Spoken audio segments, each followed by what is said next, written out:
Weinberger, and I'm a child and adult psychologist, and I'm co-executive director of a nonprofit called the Center for Reflective Parenting, around all things related to parenting. I'm going to briefly introduce the rest of the group. Deborah Graining is the executive director here at Well Baby Center.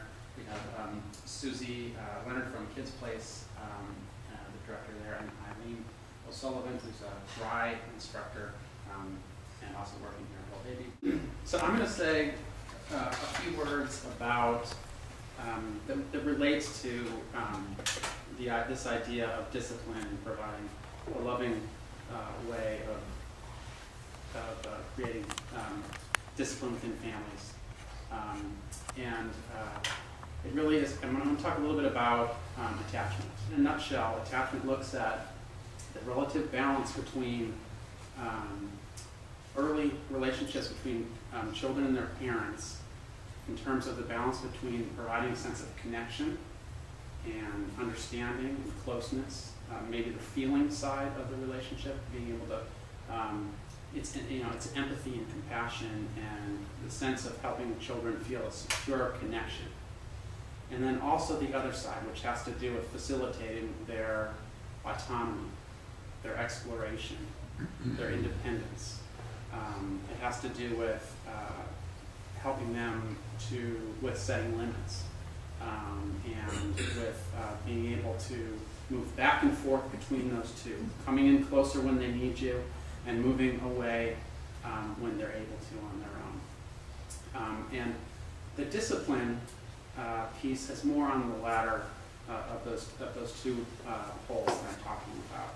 It's about, I think it's more about, really discipline in part is about saying, there's you with your needs, and here's a separate person.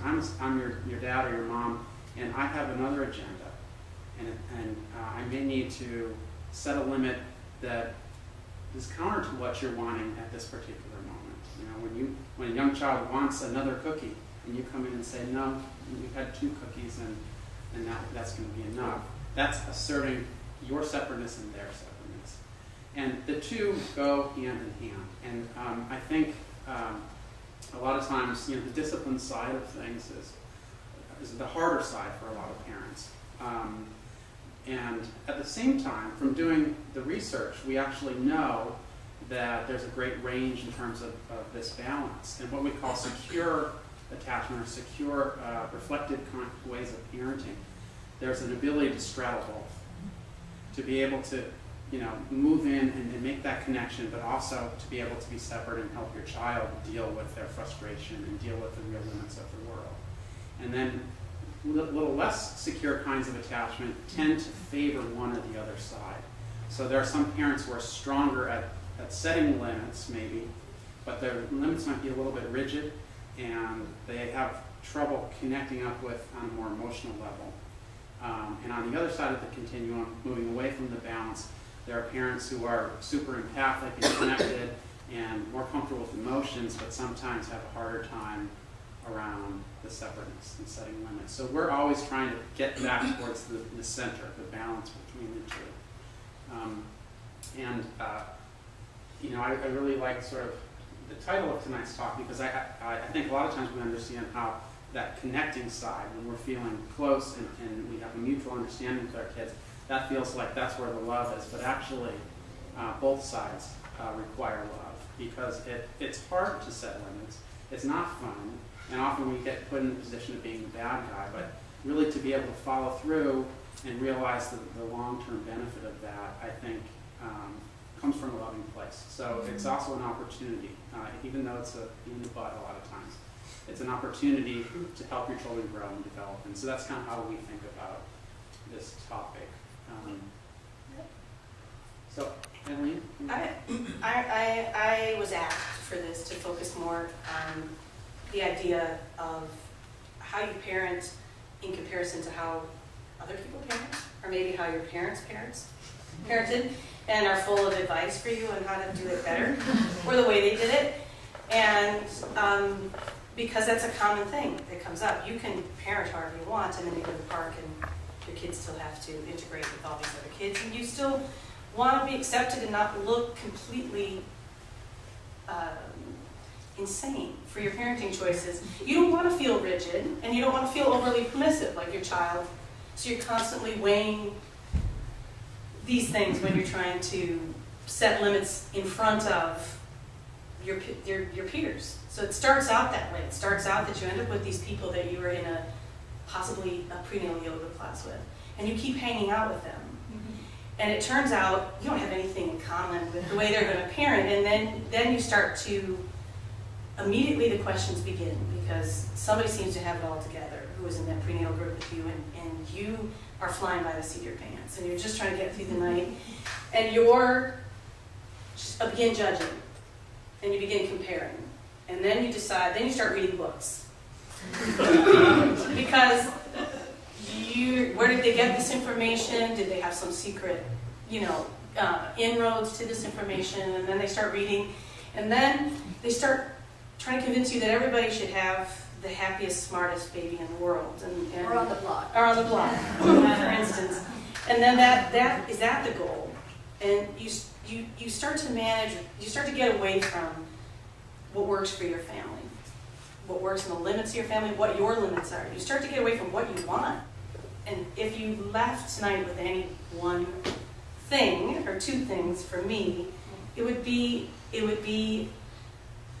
that you spend more time observing your children with other children, with their peers.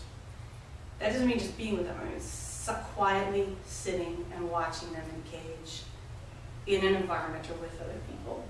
And helping them through that learn the limits of the natural order of things. The natural order of things is you don't throw sand at someone else, because then they will want to be away from you. And the natural order of things is, we have to go now because it's getting dark and it's time to go home. You have to go to bed now because it's dark and people sleep when it's dark. You're the authority in your household, and you can assume that authority position, and it doesn't have to be in relationships the way everybody else does it. Ultimately, we set limits so that we have people we want to be around, not people we have to escape from all the time. You want to have somebody who you like, and that's your main function, is to make an acceptable person for you too, so your family can stay together as a unit. I think that's really, really well said. I mean, and I think that's the long-term goal, right? The short-term goal is safety and fairness, and being decent. But the long-term goal is that discipline becomes self-discipline. And I think Susie, you were going to talk a little bit about some of those ideas. Yeah, and I'm very much in agreement with both of what you said. I was real pleased that Deborah and Eileen set up this evening, and pleased that I was included. Pleased because I can remember back on my struggles as a young parent, and this was the topic that I so needed and wanted answers to. I knew kids, I worked with kids, I had been a teacher even prior to having my own children, and it didn't matter because in some ways I think I set the bar way higher for myself than I could ever achieve. Where we do err is allowing our kids to deal with frustration, to struggle. I think that that's our Achilles heel. I was telling Deborah before, when I was a young parent, my boys were about 2 or 4, and this is 30-something years ago, I went to one of my first rap sessions. During the talk, he said, it's not your job as a parent to make your child happy. And it was like a lightning bolt. It was like, really? You're kidding. Because for all these years, not only did I assume it, but my older son was going to hold me to task for it. We had a deal, and even though he might not have articulated it, he really felt at any time he was unhappy, it was my fault. And that was definitely a limitation of my parenting at that point. So I have so much empathy for parents struggling because I've been there. You look at your job as educating your children, and as Eileen said, that there are certain rules that are just an inherent part of being a citizen, a member of a particular group of a society, which is, we don't grab toys that other people have. Sorry, it's not okay, it's not acceptable, it's not fair. We can't excuse our children from certain behavior that then infringes on other people's behavior, other kids' behavior, or even, you know, adults' rights when they are out in public. And I think those are reasonable expectations. I think that they need to reflect who your child is and their capabilities. But you can start reflecting and discussing or talking with a child younger than they are capable of fulfilling certain tasks. I remember pushing the stroller through the market and having a conversation with my kids at 6 to 9 months old about what we were going to buy at the market. I did not expect them, you know, to respond or even have any clue of what I was talking about. They grabbed off the shelf. Exactly, they did. But you know what? I would probably have, I hope, I would have taken it back and said, we're not going to get that. We don't need it. But the truth is, you can talk to your child without necessarily expecting that they are quite ready to be 100% responsive to whatever that expectation is. And as they get older, you will have created that framework. They had a word that's called cadre, which is a framework. And within that framework, they have lots of freedom. But there are some real rules and expectations. When we look at it as education, so our words to our kids are, you know what? You have a choice. You can do it, or I can help you do it. We have a circle time. We believe our kids at 2, 2.5 are really capable of coming on over. Sometimes they need help sitting. Sometimes we need to shorten the circle time because as a group they're not ready for it. But we believe that it's very important that they begin to learn that there are authority figures and the word of authority has a meaning. And so it's time to come on over. And there will be kids that don't hear, and so you go over and you say, that's right. Well, there are some kids that really do not hear because they're so immersed in what they're doing. There are some kids who clearly do hear and do not like what you're doing. And to those kids, it is, you have a choice. You can come over all by yourself, or I can help you. You know, and that's the way it is. And don't they also fit in more to the adult lifestyle in Friends? I mean, don't they have more of an expectation? Absolutely. We're having dinner, and that's right. And they need to sort of fit into our... That's exactly right. And I think that the pendulum between the child rearing that I received in the 50s and the early 60s and where it's come now is pretty extreme. You know, there was a time, even before my time, in my parents' time, where children were to be seen and not heard. And now it's, you know, that's right.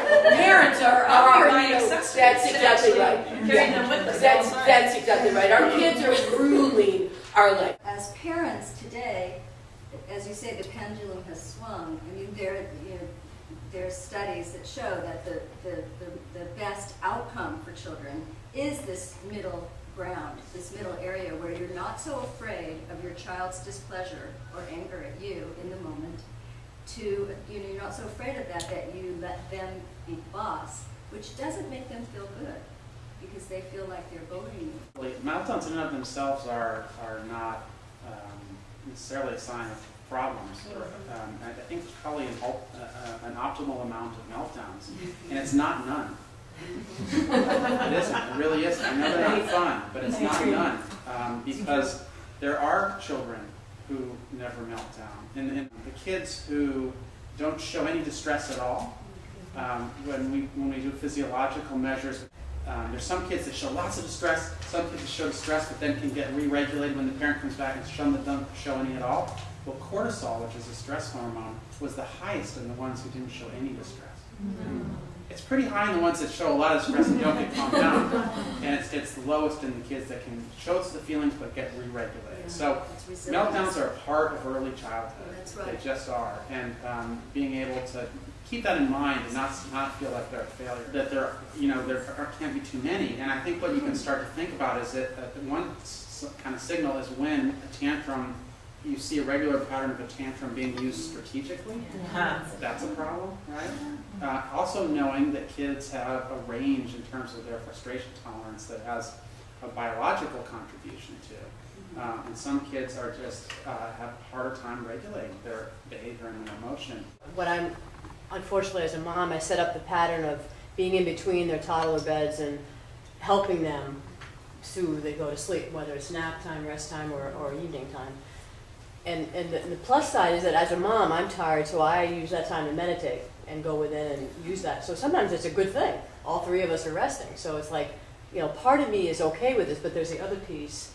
As our life is evolving and changing, the girls are almost 5, it's different. If my husband comes home earlier, then I want to be with him, out having dinner. So it's like the natural order of things in our family is shifting. So now I'm more at the place where I want to say, Emma, Abby, good night, finish the routine and be able to say good night, kiss them and tuck them in and be able to close the door and go out to my husband and have the rest of my life in the evening. That's unfortunately, they're not on board with that yet. I would take an intermediate step.